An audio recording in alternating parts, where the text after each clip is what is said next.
সাফ women's futsal champion হয়ে দেশে ফিরেছে বাংলাদেশ মেয়েরা। তাদেরকে এয়ারপোর্ট থেকে সাতখোলা বাসে করে বরণ করা হয়েছে এবং হাতির জেলে তাদেরকে সংবর্ধনা দেওয়া হয়েছে। দারুণ একটি মুহূর্ত। বাংলাদেশ মেয়েরা বাংলাদেশের জন্য অনেক সফলতা এনেছে। দুইবার সাফ জিতছে, এবার সাফ ফুটসাল জিতেছে। তো বাংলাদেশ মেয়ে ফুটবলারদের এই অবদান বলার মতো না। তারা বাংলাদেশকে অনেক সফলতা এনে দিয়েছে।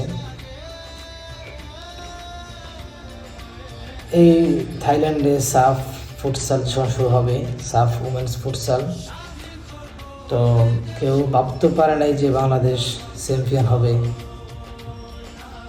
তো আশা করি বাংলাদেশ মেয়ে ফুটবলার অনেক ভালো খেলছে, দারুণ পারফরমেন্স দিছে।